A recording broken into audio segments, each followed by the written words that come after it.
Hello, this is going to be a rambly review slash video about this genius book, Eternal Ruin. I don't even know how to form coherent thoughts about how incredible this book was, but I just wanted to take a moment to talk about some of my favorite moments from this book, my favorite lines, my favorite pieces of dialogue. So if you read Eternal Ruin, then feel free to crash out with me in this video. If you haven't read Eternal Ruin, go read it and come back. This video will have spoilers about the events of this book. Okay, so these are all my tabs. I don't know if you can see with the sprayed edges, but yeah, I'm just gonna walk through some of the highlights here. Okay, the first one is literally chapter 2, one of the opening scenes when Kidan is defending herself against Samson. Samson's come to Adana house and Kidan is standing there with the gun trained on him. And then right then, Susenyos walks in and he sees Kidan with the gun against Samson and he says, "Little bird, I'm almost jealous. You used to hold me at gunpoint." And then she's like, "Are you just gonna stand there?" And then he says, "I wouldn't dare interrupt a genius at work. Show me how you end a life, Yeneruana." Oh my goodness. For our first line, that's crazy. And then we get to our first Susenyos POV. These Susenyos chapters literally were giving me so much life. This is like the best thing that could have happened in the sequel. Thank you so much, Tigest, for including these. There's a moment where they're arguing about who the house rightfully belongs to because Kidan is forcing Susenyos' hand to sign over the ownership to Kidan. And there's a moment where they're like arguing and he kind of just like tunes out what she's saying and she's like, "Are you listening? Why are you smiling?" And then it says, "He touched her where he most wanted to, her lips." She starts blushing, and then in his inner monologue, he thinks, This is how it should feel when we touch, every sense electrified." And in general, there's just so many lines in this book that are so unhinged. Literally in the same chapter, we've done this before. Tell me what you want. Tell me where you want my mouth. Like, is that not crazy? We also have the moment that Susenyos, Taj, and Iniko find out that Susenyos is mortal vowed because he can only drink Kidan's blood, and when he has that realization, he literally cannot stop thinking about her. There's another line here saying, "He already couldn't stop thinking about the soft outline of her lips or her curves against his palms, their encounter at Cassia Day, visiting him at the most inappropriate of times." I just love that she's running in his mind all day, even though they've both tried so hard to deny their attraction. He even starts like dreaming about her and her scent. Okay, pivoting for a second, I also wanted to talk about June's chapters. It was super interesting just like hearing things from her perspective. Obviously from Kidan's perspective, you just really hate June and everything that she put Kidan through. Like you spent all of book 1 watching Kidan desperately search for her sister while the entire time June was completely fine and hanging out with Samson and everyone. But I feel like June's chapters in this book kind of made me sympathetic towards what she's also going through. I don't know, I felt conflicted, but yeah, it's just like so interesting to see both sisters' perspectives. Okay, back to Kidan and Susenyos. There's the scene where the two of them go into the broom closet in Adana house and she asks him, "Am I beautiful in this room?" And he says, "I'm afraid I find you beautiful in every room. Even in the ones where I tried to kill you.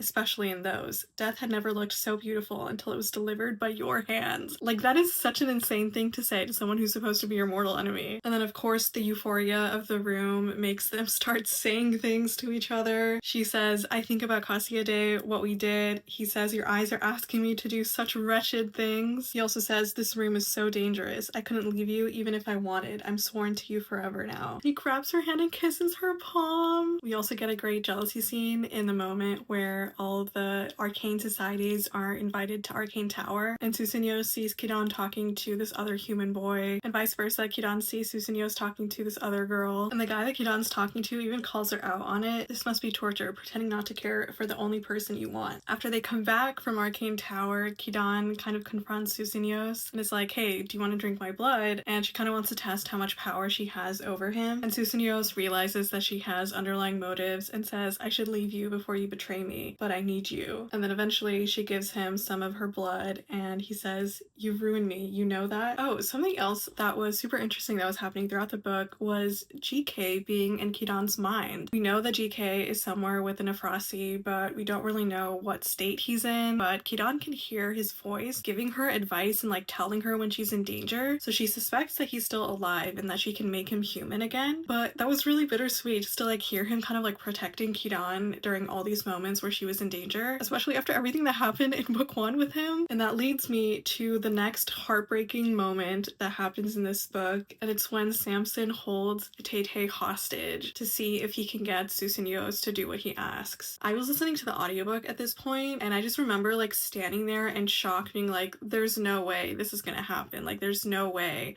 Poor Tay is gonna go.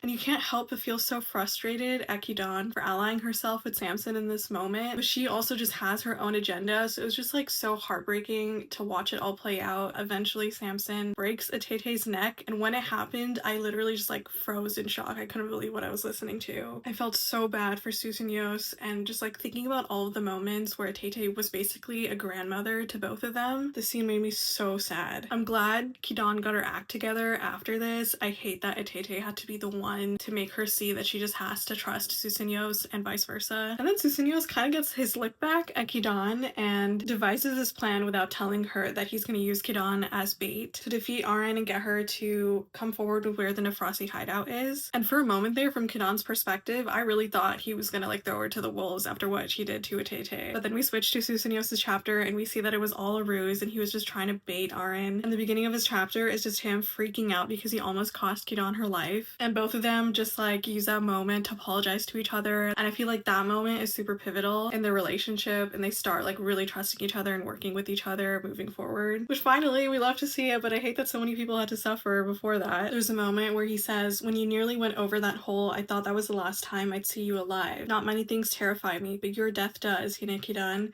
It has power over me in a way nothing else does. And then she says, I thought saving my life was a cost you couldn't afford. No, your life isn't a cost or a burden. You're my companion. That means it's not only my duty, but an honor to live by your side and protect you. And I'm sorry it took me so long to realize it. And then they're like really fighting their feelings for each other, and he confesses, if I kiss you, I won't be able to stop. But I don't think I have the strength to resist anymore.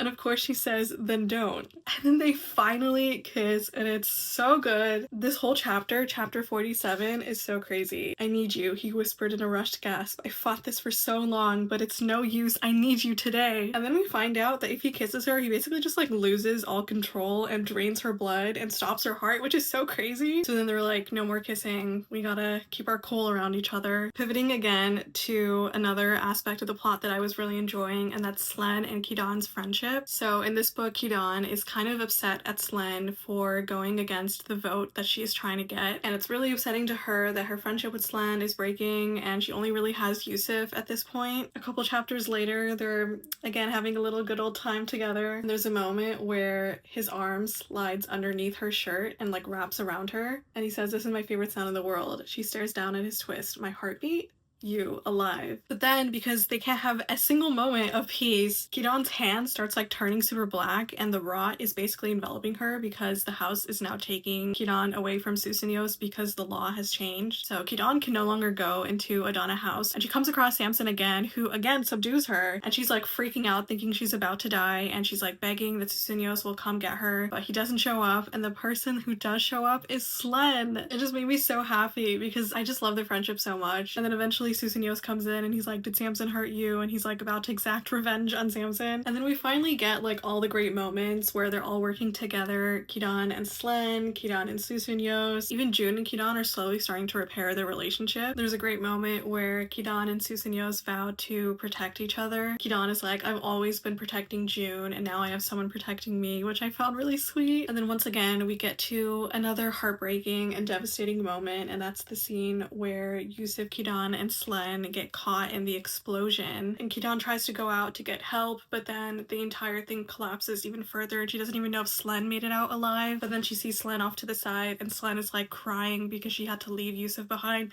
The whole thing was just so sad. Like first we had Atete and now we had Yusuf, and it was too much for me. And after this moment happened, I realized I still had like a few chapters left, and I was like, I know that there's something else coming because there's no way that this book won't end on a cliffhanger before book 3. And of course I just just had to be correct. And of course, it just had to be Susenyos forgetting everything that he knew about Kidan in this book, all the development that they made in their relationship, all the feelings that they shared in this book. He reverts back to his original self that only views Kidan as his mortal enemy that he wants to kill. And that's how we end this book. I just could not believe what I was reading. Like, everything was just like spiraling out of control one after the other. And then the book just ended. And I was just standing there in shock being like, what the hell just happened? Again, still reeling from all of the events that happened with Yusuf's death, with the Tay-Tay's death. Oh, and then also they went and saw GK. Clearly I'm still trying to process everything. But yeah, those were all of the big highlights for me in Eternal Ruin. Again, such an incredible book, such an amazing sequel. For a second book in a trilogy, this book kept me on my toes the entire time. I did not feel like it was a filler book at all. I'm so excited for book 3. I'm so scared for my faves. I just want them to be okay. I feel like this was enough emotional devastation for one book. I feel like book 3 should just be happy endings the whole way through. But if you also read Eternal Ruin, let me know how you liked it in the comments below. Please scream about this book with me. It was so good. Easily one of my top fantasies of the year.